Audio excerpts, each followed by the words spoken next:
But in terms of all the gravity line, that's going to be on the township's dime, as it were, to solve the problems. And it addresses the 537 that you've already approved in terms of serving some areas where you know you have some problems. Sorry. So what if you did one and could you do two later? Are they compatible? No, they're not, because if you did one, he says, let's put this gravity line in deep. The developer's spending a lot of money here, and you can then come back and do this.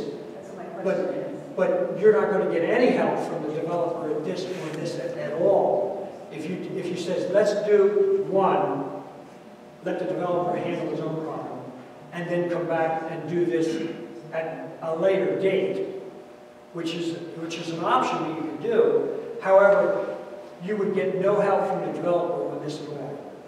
By incorporating this and saying to the developer, this is the way we want you to handle this, you can, as it were, twist his arm to get him to contribute for that pump station. Because he's adding significant flow. He's adding significant flow here for that line and that station.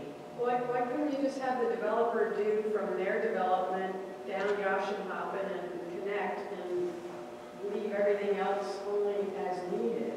You know, you don't do the extra stuff, and he has to pay for everything. I mean, I don't understand why you can't have that as their...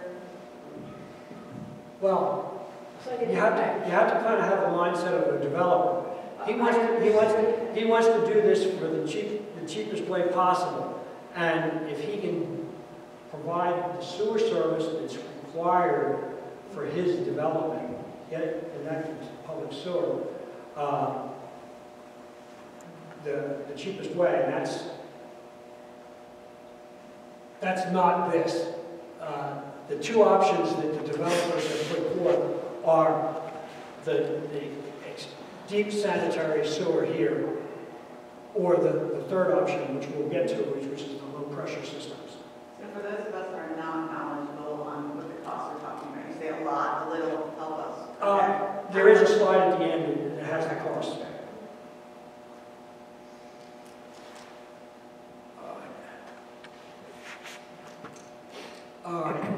One of the advantages to the option 2, this is a plus for the township, for perhaps some of the residents that may be concerned by this. It's already included in the Act 537 plan, so we've already done the groundwork in terms of doing this. It provides an opportunity to connect the problematic areas. There's no additional burden on the Delphi station. And because you have a sewer easement that runs along the Josh and Hoppin Creek, and that easement would be required to put that public sewer in, you can then put a walking trail or a bike trail or some kind of recreational facility over top of that. And I am told that Frederick has on the books some walking trails already, well, maybe not built, proposed. And this would be one of the links that would be put in place in terms of connecting communities. You're going to have a large community in terms of this Marlin Hills development, 48 units.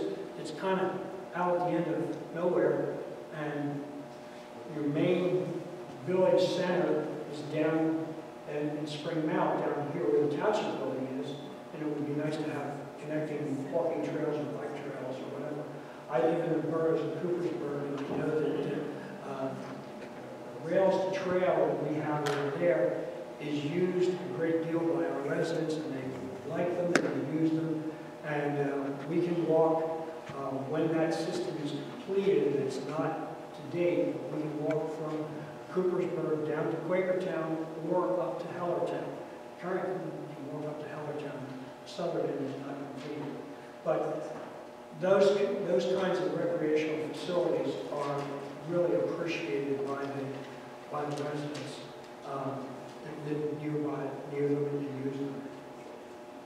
Excuse me. I have a prerequisite 4A for my Trip 105 citizenship to the community merit badge. It simply asks which branch of local government is responsible for the service alternatives. The Board of Supervisors is the local government board that is responsible. Okay. Thank you. Option 3, this is another option put forth by the developer. He would serve all his units with individual grinder pumps. It's a low-pressure system, and it would connect into the existing end of the existing sewer system that you have right now. There's some pluses and minuses with this. First off, this is a new type of system for the township. As such, each homeowner has an individual grinder pump, which means that if there's no power, there's no electric to pump the sewage unless the homeowner has an emergency generator. And I'm told that this community will be on public water, which means that you can still open the spigot, and if there's no power, unless you have an emergency generator, you can have a problem with that type of system. Further, the system is, because they're mechanical systems, because they're pumps, it's not if the pump will fail, it's when. It's a mechanical system, it will fail. That's not to say that it's going to fail 6 months from being put in, likely 15 years, but it will fail.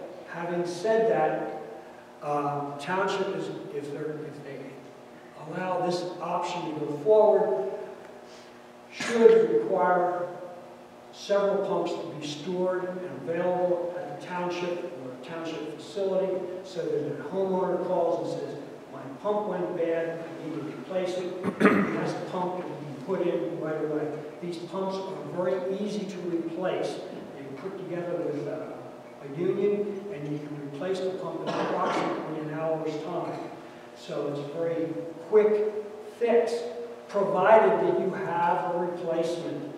If the township doesn't want to store the pump themselves, they then must contract, or I would recommend that they contract with a local supplier to store 3 or so of these pumps on hand, that they're available to residences.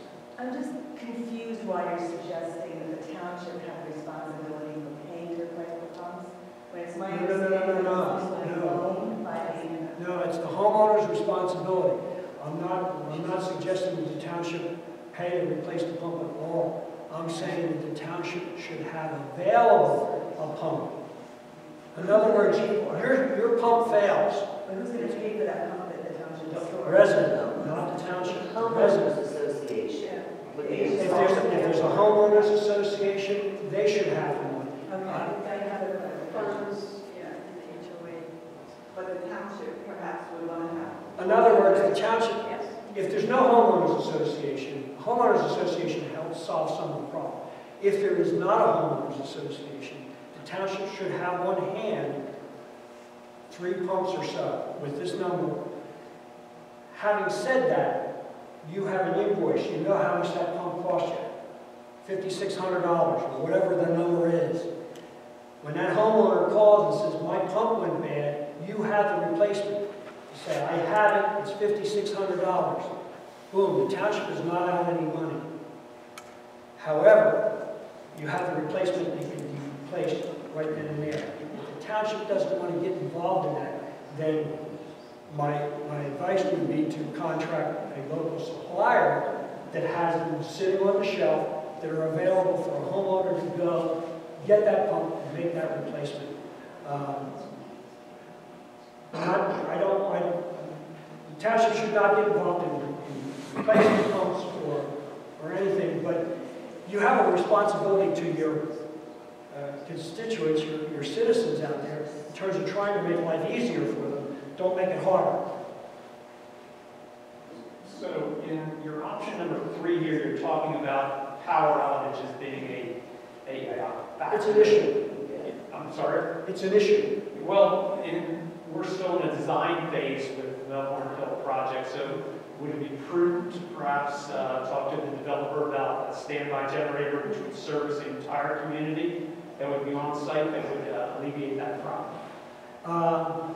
I doubt that you're going to get a developer to put in an emergency generator to serve the entire community. The problem with that methodology is that you have to service the entire community, all its electrical needs. In other words, you put a central emergency generator in, you got 200 amps per home or more, 48 homes. That is going to be one huge generator. You would be better served by requiring a small residential development or a small residential emergency generator for each unit. Now, that emergency generator does not have to provide 100% of the power for the home. I have an emergency generator in Coopersburg for my own home. It doesn't serve 100% of my home. It will run my sump pump, it will run my heater, it will run my refrigerator and freezer, and a few lights. That's it. If I want to run my stove, if I want to run my electric hot water heater, I have a problem. My generator is not big enough to serve my entire home. For me, that was my own personal choice in terms of sizing the generator. I felt that in an emergency, it's an emergency. I need critical systems to function. Non-critical systems, I don't need to function. Okay, but if the power goes off at my house, I can flush my toilet once and then I can't do it again because I have no power. So we had a presentation. You have a well. They have water, yeah. This development has a public water. Okay, so, but how, I mean, what are we talking about, like, for the power being off with this issue with the modern grinder pump? 4 hours, 8 hours, 12 hours, I mean, how? Typically, we had a presentation on grinder pumps, and my impression from that, maybe remembering incorrectly, is that they're actually okay for a certain amount of time. that is correct. So what is that amount of time? Typically, if you were to know, if you know that you have no power, you are then going to be in a conservation mode. You're not going to do your laundry. You're not going to run your dishwasher. You're going to flush the toilet only as needed. Having said that, if you go into emergency mode and conservation mode, a grinder pump should last about 12 hours. Okay, so that's a long time. Yes. And in the presentation we got, we were also informed that a signal would go off so that homeowner would be aware that that was not, to be overly used as a...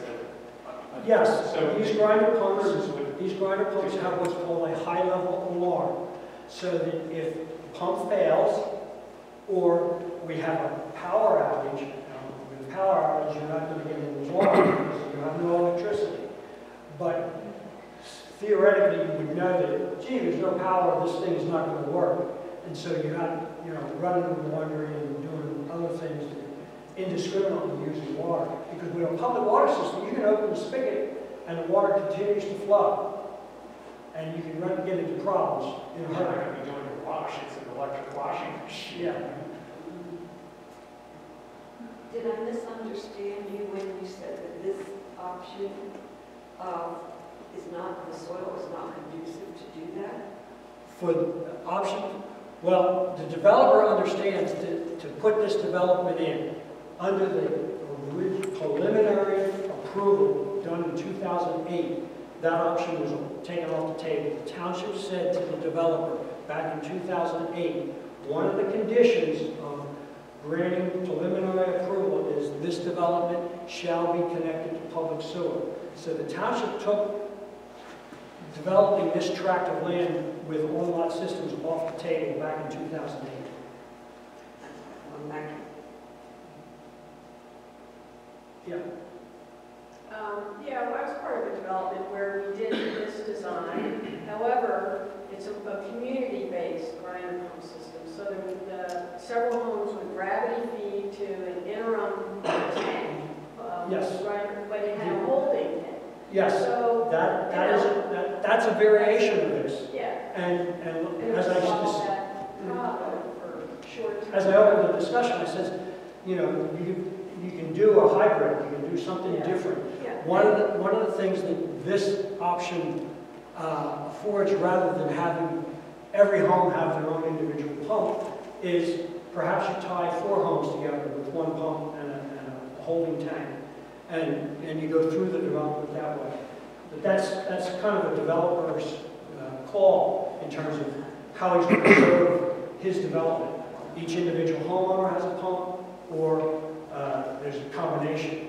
Part of the problem with doing that is who's responsible for the pump. And unless there's I don't know what that developer is proposing for his development, unless there's a homeowners association to sort that out, the township doesn't have a lot of control over that.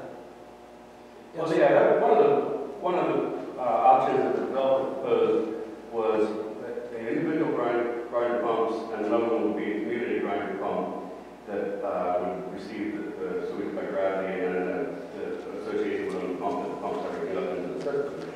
And obviously that would be easier to deal with power outage, because you certainly have a generator for one. Oh, yes, a pump generator like that. for But, a municipal my station. actual question, though, is surely there's numerous ways to skin that cat. I mean, if people are going to do something that has power that's needed like that, this has been done in lots of places, and you've probably seen it. You've probably seen communities that have these. What's the typical way to deal with a power outage? We don't have to invent something brand new. I've seen these low-pressure systems in mobile home parks and RV parks. They put little grinders in and service the whole park. Because the park, excuse me, is autonomous in itself, it's not uncommon for them to have an emergency generator that provides. But you're talking about, you're not talking about individual homes in terms of providing the emergency power when necessary. Here, to do it with 48 individual homes would be quite burdensome to do. One of the, you had mentioned the fact that we can't have an emergency generator for 40 people's homes, but and certainly the developer wouldn't want to be paying for that. But as a developer looking for a generator that back up the power in all 47 homes, I think that would be a big selling point for your houses.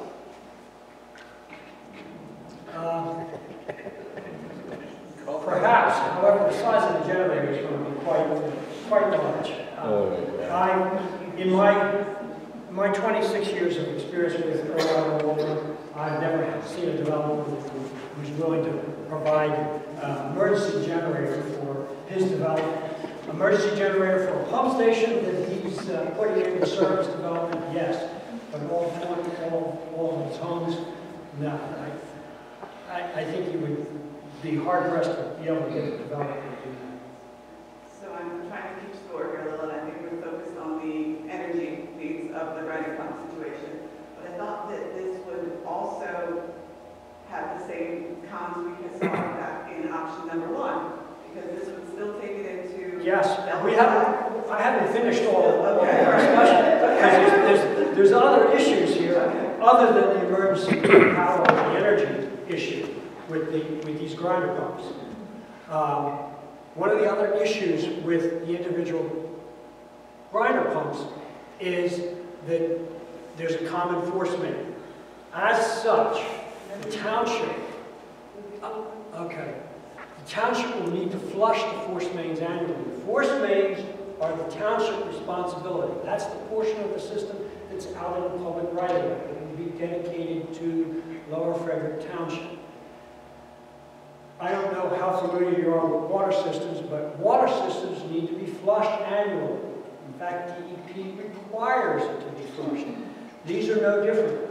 They have spots in the system that are low spots that will collect sediment. They need to be flushed. So it's a new task for your utility workers to learn and do on this system. So you're going to need some means of flushing with a flush truck in terms of high pressure. There are valves and connections put in the system in order to do that, but these lines need to be flushed on an annual basis. And while the developer is developing the homes, he's not going to build all 48 homes in 3 weeks. It's going to take him 3 years, maybe more. During that time frame, he's going to be responsible for the system, and he'll have to flush the lines. But at some point, he's going to turn that system over to you, and then it's going to be your responsibility. That's not how it was presented. It was presented that the whole complex would be governed by the homeowner, and the only responsibility to the township would be the mains, as you say, or that are in the right of way. The mains in the right of way need to be You're flushed. only talking about a few hundred feet from where the line stops and this project begins. So If you look at this, let's go back. you're This looking from where the purple line is the main that the township would be responsible for. That was not how it was presented to us, sir, and that's not how any of the conditional approvals. It was meant to be under the homeowners association. If I may interrupt briefly, it's actually a DEP requirement. Once we have more than one homeowner on a line, the township, DEP wants the township to take ownership and maintenance of it. So even though there would be an HOA, even though these are proposed as HOA private roads, the main in Maine on the inside, the force main in this case, or for Arcadia, the sewer, gravity mains, they're the townships. Once you have multiple people on the line, DEP puts the responsibility of the township to maintain that line. Is that a big deal as far as expense? No, but it is an expense, and it is something that you're going to need to do. I mean, it's kind of like, saying, well, I can drive the car without changing my oil. Well, eventually it's going to catch up with you. There are going to be low spots in the system that trap sediment. To be honest, it's raw sewage, and there's going to be solids there. And these pumps do not generate a lot of velocity, typically 2 feet per second. That's not running very fast. I mean, you go down to the Perkiomen and look at the flow there. Normal flow is probably 3 to 4 feet per second. During flood stage, it's 10 feet per second or greater. So the flow velocity in these mains is low, and they need to be flushed. Otherwise, they clog, and now you have, instead of one person hollering, you got 6 of them hollering. Hey, depending on where the clog occurs. And typically, they're going to be up here toward the end of the line where there's a low spot. Yes? I just wanted to clarify, Carol was accurate as well as Linda. What we suggested was that the township could own the force main, and the homeowner association could help with the maintenance of it, so the flushing and the homeowner association. If you put it in the agreement, the township has with the developer and the homeowner association, you have to work with your solicitor on that, but put it in that says, okay, Mr. Homeowner here, you're part of the homeowners association. Part of that fee is the flushing of these lines, and so there's a check that comes to the